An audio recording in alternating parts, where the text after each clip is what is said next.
Habang papasok sa loob ng palasyo ang dalawa kasama si Wei Pang, ay agad na nagsalita si Taekyang kay Chulwo na kung maging totoo sila sa kanilang sarili, ay alam niya na hindi siya seneryoso kanina, sapagkat hindi man lang siya nagawang tamaan ni Chulwo kanina. Tumugon naman si Chulwo na hindi pa nga niya ginagamit ang kalahati sa kanyang puwersa. Sinambit naman ni Taekyang na nagkakamali pala siya sa una niyang sinabi, dahil hindi niya nagawang gamitin pa ang 100% ng kanyang lakas kanina. Sumagot naman si Chulwo na ganun din siya sa kanya, dahil hindi rin niya pinapakita ang lahat ng kanyang puwersa. Dahil dito, galit na nagkatinginan ulit at nagkabanggaan ng katawan ang dalawang magkaribal na hangal. Wika nilang sabay na kung gusto ba nila magkasubukan ulit. Ngunit sa puntong yon, bigla na lamang tinawag ang pansin nilang dalawa ni Wei Pang sa kanilang mga palayaw.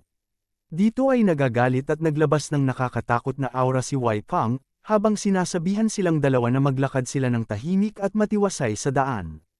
Dahil ang kanilang punong leader ay naghihintay na sa kanila. Sa puntong yon, tumingin silang pareho sa kabilang direksyon kung saan nagpapahayag si Taekyang na napakaganda ng panahon. Nagtataka namang tinanong ni Taekyang ang kanyang sarili kung ang taong ito ba ay pangalawa sa Ultimate Plum Blossom Trio at isang sikat na martial artist. Pero sa kanyang nakikita kanina, siya ay hindi naman mukhang ganoon kalakas. Wika pa ni Taekyang na nakita na niya ang maraming estilo ng martial arts ng sekta ng Mount Hua. At kahit anong martial arts pa ang gamitin niya, ay hindi niya makakayanan na pantayan ang kanyang lakas maliban na lang kung kasing lakas siya ni Changpeng. Dagdag pa ni Taekyang sa kanyang isip na ang nag-iisang abanse lamang ni Chulwo sa kanya ay ang pagiging bahagi niya ng Mount Hua sect. At doon niya lamang masasabi na siya ay magiging dehado sa kanya. Wika pa ni Taekyang na ang 10 dakilang sekta ay mga hinayupak na higanteng korporasyon. Pagkatapos, bigla na lamang nagpahayag si Changpeng sa kanyang tagaligtas na si Taekyang na siya ngayon ay nagugutom na. Kaya tinanong nito kung mayroon pa ba siyang natitirang dumplings na pwedeng kainin. Tumugon naman si Taekyang na wala nang natira dito. Bigla na lamang nainis si Chulwo kay Changpeng at sinigawan nito kung siya ba ay hinahabol ng multo na namatay dahil sa hindi pagkain ng dumplings o ano. Dagdag pa niyang pakiusap na isara na niya ang kanyang mga bibig. Ikinabigla naman ito ni Taekyang nang ito ay kanyang marinig. Sinambit rin ni Chulwo na ang tanging bukang bibig niya na lang dito ay puro dumplings. Nagbigay naman ng malaking pagtataka sa kanyang isip nang lumingon ang lahat ng tao sa kanyang harapan. Kaya tinanong niya ang mga ito kung bakit nakatingin silang lahat sa kanya. Tinawag naman ni Taekyang ang kanyang pansin, kung saan sabay rin na tinanong ni Wei Pang kung hindi pa ba niya alam. Tumugon naman si Mujin na hindi ito maaaring mangyari, sapagkat isa siya sa mga miyembro ng Ultimate Plum Blossom Trio, kaya't walang paraan na hindi niya malalaman ito. Naiinis namang sumigaw si Chulwo at nagtanong kung ano ang kanilang mga pinagsasabi na hindi niya alam. Samantala ang tatlo naman ay nagbubulungan at pinag-uusapan ang bakulaw. At mula sa wala, bigla na lamang mayroong nagsalita sa kanilang likuran kung hindi ba niya talaga natutukoy ito. Kung saan ang first crane ng Mount Hua sect na si Musong ay nandito sa kanilang likuran. Nagtataka naman si Chulwo kung bakit siya nandito. Nang siya ay makalapit kay Changpeng, ay agad nagbigay siya ng kanyang pagbati, kung saan sinasambit niya sa kanyang harapan na bilang first crane ng Mount Hua sect na si Musong. Siya ay nagbibigay ng pagbati at respeto sa kanyang master uncle. Nagpakilala rin si Yunhyang sa kanya at nagbigay rin ng paggalang kay Changpeng. Subalit, nagtataka naman si Changpeng kung bakit sila nagbibigay ng ganitong paggalang sa kanya, samantala nagtataka rin na nag-iisip si Chulwo dito. Pagkatapos, nagbigay ng malaking halakhak si Chulwo sa kanilang harapan, kung saan sinasabihan sila na kung anong kalokohan ang kanilang pinagsasabi, sapagkat wala namang master uncle na nandito sa kanila. Dito ay nahihiya si Musong sa naging reaksyon ni Chulwo, kung saan sinabihan niya ito na ang taong nasa harapan niya ngayon na si Changpeng ay ang kanilang master uncle. Ngunit hindi naman nakapagpigil si Chulwo at patuloy pa rin sa kanyang pagtawa, sinabi rin niya na tigilan na nila ang pagbibiro sa kanya. Wika pa niya na kung silang lahat ba ay nagkakaisa para siya ay lokohin nila. Dagdag pa niya na talagang maloko ang pamilya Jin. At hindi siya makapaniwala na aabot sila sa ganito para lang pagtripan siya. Samantala, nakatitig ang lahat sa kanya, kung saan ang dalawa niyang kasamahan ay nahihiya na sa kanyang naging asal. Ngunit kaagad siyang nahimasmasan dito, kung saan tinanong niya si Musong kung seryoso ba siya sa kanyang mga sinasabi. Tumugon naman si Musong na ito sana ang unang pinapaintindi niya sa kanya kanina pa. Kaagad namang humingi ng paumanhin at tawad si Chulwo sa kanyang master uncle na si Champang, wika pa niya na hindi niya agad nalaman ito kaya sana siya ay kanyang patawarin. Tumugon naman si Champang na ito'y ayos lamang sa kanya at wala siya problema dito. Habang sinasampal ni Chulwo ang kanyang pisngi dahil sa kahihiyan na kanyang ginawa, ay nagtataka namang tinanong ni Champang kung sino ang kanilang pagkatao. Sumagot si Yun Hyang sa kanyang tanong na sila rin ay mga disipulo ng Mount Hoa sect. Tinugunan naman ni Champang na wala siyang kinalaman sa sekta ng Mount Hoa, at apo lamang siya ng kanyang lolo. Inihayag ni Musong na ang kanyang master ay tinatawag na Heavenly Sword Sage. At ayon sa ranggo, siya ay kanyang pinakaunang senior brother. Nagtataka namang tinanong ni Champang kung ano ang first senior brother na kanyang tinutukoy. Inilahad ni Musong na ang master niya ay ang Sword Sage, at yun rin naman ang kanilang Grandmaster, kung saan mayroon itong 3 disipulo. Wika niyang tanong kung nabalitaan na ba niya ito.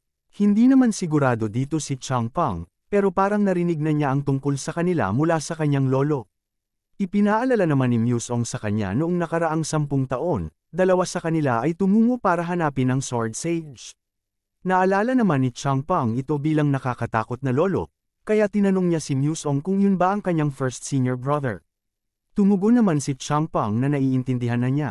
Inakala rin niya noon na sila ay mga masasamang tao na naghahanap at humahabol sa kanila ng kanyang lolo. Nagsalita rin si Musong na maaaring hindi pa siya gaanong pamilyar sa mga nangyayari sa sekta. Kaya pinayuhan niya si Champang na pwede niya namang pag-aralan ang mga ito ng dahan-dahan. Namangha at pumapalakpak na naisip naman ni Taekyang na ang taong yun ay ang Mount Hoa First Crane. Kung saan siya ay isang napakapasensyosong tao. Wika pa niya na talagang nababagay para sa kanya ang palayaw niya. Nagagalak at masaya namang tinawag ni Champang ang pansin ni Taekyang na sila pala ay kanyang mga juniors. Kung saan binati niya si Champang sa kanyang harapan. Sa puntong yun, tinanong ni Champang si Taekyang kung gusto rin ba niya maging isa sa mga junior niya. Kaagad namang nagdulot ng pagkabigla sa Plum Blossom Trio ang kanyang naging pahayag. Ngunit agaran na tinanggihan naman ni Taekyang ang kanyang naging alok dito, tumugon na nagtanong naman si Champang kung bakit ayaw niya. Sapagkat kung ito raw ay kanyang tatanggihan, ay maaari niya raw gawin din siyang master uncle niya. Samantala iniisip naman ni Taekyang na parang nababaliw na siya dito. At kung mangyari na gagawin siyang master uncle, siya ay magiging mas mataas na pinuno nilang lahat na susunod sa tabi ni Master Sword Sage Mei Jonghak. Dahil dito, nagbigay ng interes si Taekyang sa kanyang alok kung saan inihayag niya na mukhang gusto niya ito. Ngunit hinaranggan naman ito ni Wai Pang at sinabi kay Champang na napakagaling niya talagang magbiro. Tumugon naman si Musong na bagaman hindi siguro nila magagawang ipasok siya sa kanilang sekta, ay maituturing naman siya nilang mahalagang panauhin. At syempre, palagi silang handang tanggapin ang isang Kat-Anji tanging mandirigma tulad ni Warrior Jin Taekyang. Dagdag pa ni Musong na maaari siyang maging magandang kausap at kaibigan para sa kanilang master uncle habang siya'y bumabalik sa kanilang sekta. Nang marinig ni Champang na banggitin niya na siya ay babalik doon, tinanong niya si Musong kung ano ang kanyang ibig ipahiwatig. Tumugon naman si Musong na yon ang naging kautusan ng kanilang pinuno ng sekta.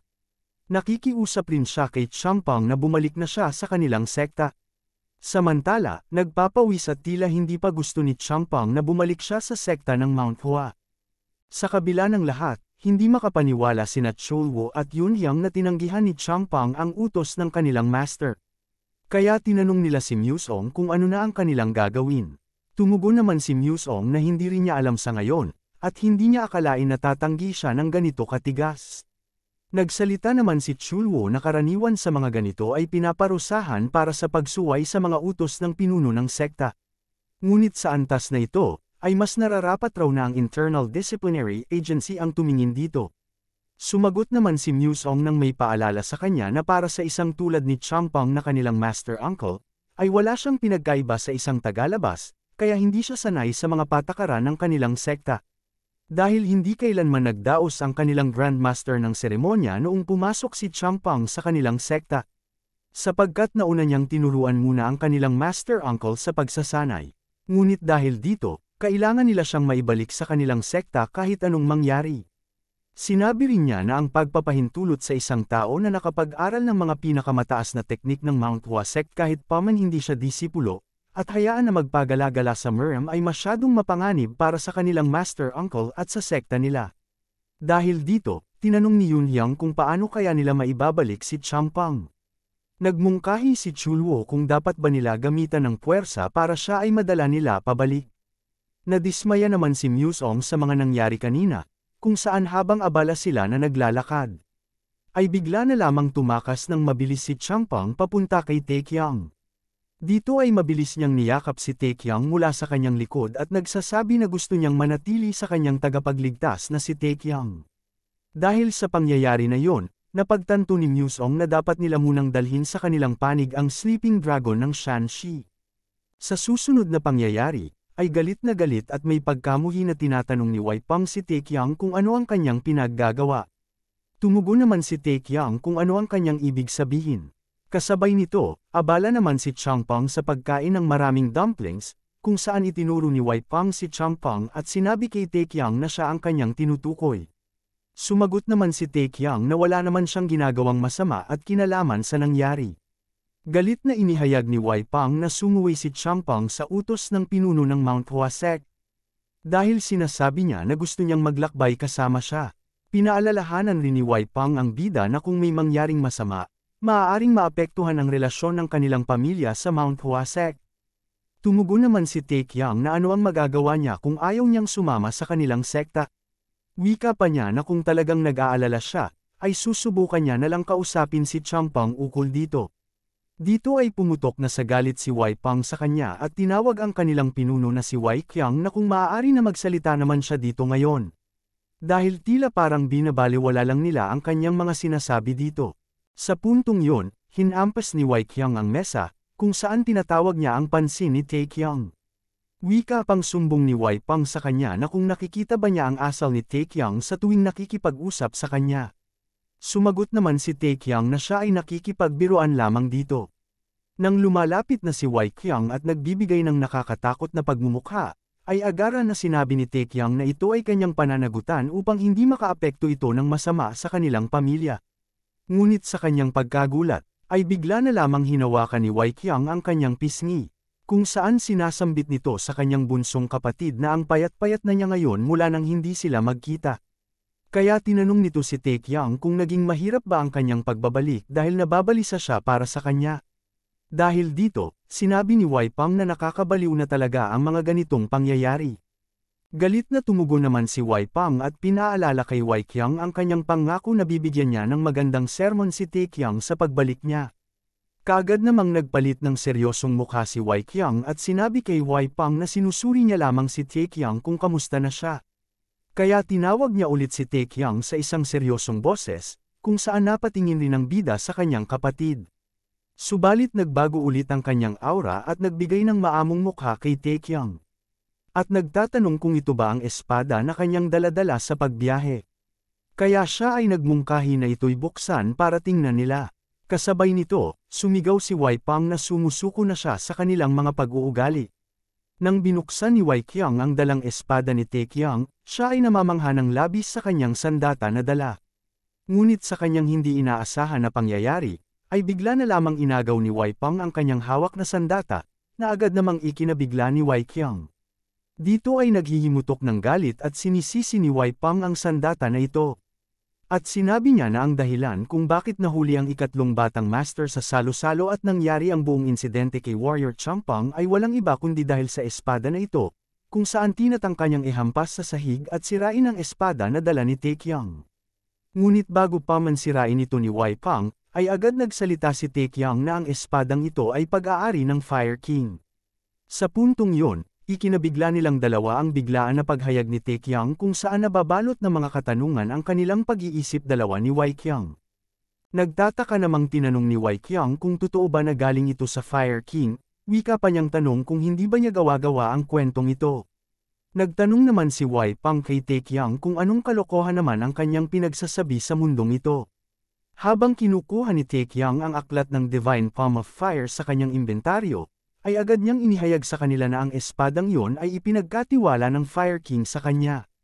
Kasabay nito, inilabas rin niya ang aklat ng Divine Palm of Fire at sinambit na isa rin ito sa mga ipinagkaloob ng Fire King sa kanya.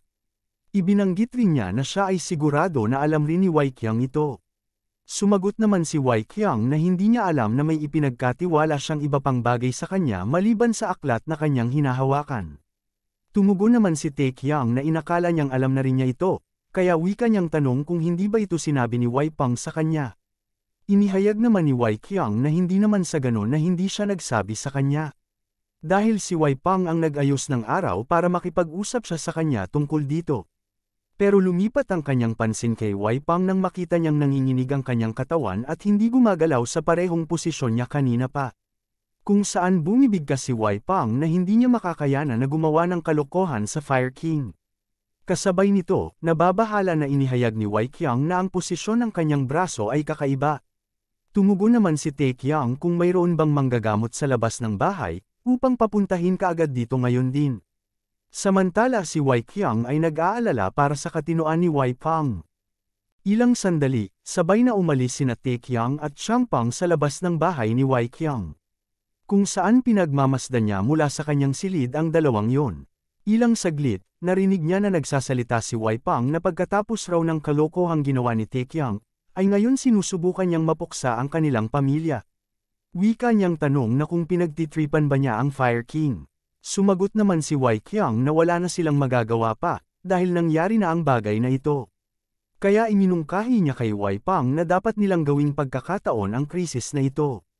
Kaagad niya namang ikinamusta ang balikat ni Wei Pang na tinugunan niya na ito ay ayos na. Pagkatapos, ginamit ni Wei Qiang ang transmission sound upang sekretong itanong kung ano na ang naging proseso ng bagay na kanyang pinapagawa. Sumagot si Wei Pang na hindi ito madali, mukhang mas malakas ang ipinataw na pagbabawal kaysa inaasahan niya. Sinabi rin ni Wei Pang sa kanyang transmission sound na karamihan ay namatay sa proseso ng interogasyon, at 3 na lamang ang natitira dito. Sinabi ni Wei Qiang na itigil ang interogasyon. Dahil kailangan nilang gawin ang lahat para buhayin sila, sapagkat sila na lang ang natitirang ebidensya nila ngayon. Iniisip ni Wei Qiang na matagal nang naghintay ang unang nakatatandang elder para sa pagkakataon, ang gintong pagkakataon na sakupin ang pamilya Jin. Pero nagtataka rin niyang iniisip na kung bakit hindi pa nagpapakita ang The Dark Heaven. Kaya sa oras na yon, nagmumuni-muni si Wei Qiang na napakasapat na ang mga pangyayaring ito para ilabas ang pagkatao nila, kung saan nagtataka siya ng labis kung ano ba talaga ang pakay nila sa kanila. Ilang minuto, ay pinaalalahanan siya ni Wei Pang na malapit na magsimula ang kanilang hapunan. Kaagad namang tinugunan ni Wei Qiang na agaran na sila tumungo papunta doon. Sa oras na yon, pinatunog ng tauhan ang isang malaking hugis bilog para ipaalam sa lahat na magsisimula na ang kanilang okasyon. Sa sandaling yon, ang mga magigiting na pangkat ng mga mandirigma ng pamilya Jin sa Taiyuan ay nakatayo sa tabi ng kanilang pinuno na si Wei Qiang. Kung saan ang mga bisita na kanyang inimbita ay nakaupo sa kanyang harapan. Dito ay sinisigaw ni Wei Qiang ang kanyang pagbati sa lahat ng mga panauhin na dumalo sa kanilang okasyon. Kasabay nito, nakatitig ang lahat ng mga tao na nanggagaling pa sa mga iba't ibang sekta at pamilya sa lalawigan ng Shanxi. At habang patuloy na sumisigaw si Wei Qiang sa kanyang pagtatalumpati sa harapan nila, ay bigla na lamang mayroong dumating na panibagong bisita. At iyon ay walang iba kundi ang taga Mount Heng Sword Sect na sina Chul Mubek, kasama ang kanyang pamangkin at leader ng sekta na si Li Soul. Kung saan nagbigay sila ng kanilang pagbati sa mahal na pinuno ng pamilya Jin ng Taiyuan. Ikinagagalak naman ni Wei Qiang ang kanilang pagdalo sa okasyon na inorganisa ng kanilang pamilya. At pagkatapos nito, ay bigla na lamang lumuhad ang sekta ng Mount Heng Sword sa kay Wei Qiang upang siya ay kanilang purihin at bigyan ng kanilang pagrespeto. Nang sandaling yon, nagsisigawan ang lahat ng mga panauhin kabilang na dito ang mga nanggaling sa iba't ibang sekta. Pagkatapos, ay agad na pumasok ang mga magandang binibini na tagasilbi ng pamilya Jin, kung saan mayroon silang daladalang mga pagkain at inumin na nakahanda ibigay sa bawat mesa ng mga bisita. Inilarawan naman ni Chulwo na siya ay labis na humahanga doon, at para bang tumitibok ang puso niya sa bawat sandaling pinapanood niya ito. Nagsalita si Tae Qiang na sa tingin niya, ay naging malalim na yata ang kanyang impresyon sa kanyang kapatid. At hindi naman sa kanyang pagyayabang, ngunit wala ito kumpara sa kakayahan ng pamilyang Jin sa probinsya ng Shanxi. Sinabi naman ni Chulwo kung paano kaya siya naging ganito kaganda. Nang diri namang tinanong ni Taekyang si Chulwo kung ano ang kanyang pinagsasabi, wika pa niya na kung ang kanyang tinutukoy ba maganda ay ang kanyang nakatatandang kapatid. Sumagot naman si Chulwo kung anong klaseng kalokohan ang kanyang mga pinagsasabi, sapagkat ang tao na kanyang tinutukoy ay ang babae na nanggaling sa sekta ng Mount Hangsword. Sinabi naman ni Taekyang na ang babaeng iyon ay si Lady Lee So-wol. Nagulat at nagtataka namang itinanong ni Chulwo kung paano niya nakilala ito. Iniisip ni Taekyang na ang kanilang pagtatagpo ni Lady So-wol ay nagsimula sa insidente ng sexual harassment hanggang sa nauwi ito sa pag-alok ng kasalan sa kanya. Kaya sinagot niya ang katanungan ni Chulwo na ayaw niyang sabihin ang buong detalye nito sa kanya. Sapagkat mayroong maraming bagay na nangyari dati na hindi niya dapat ipagsabi sa kanino man.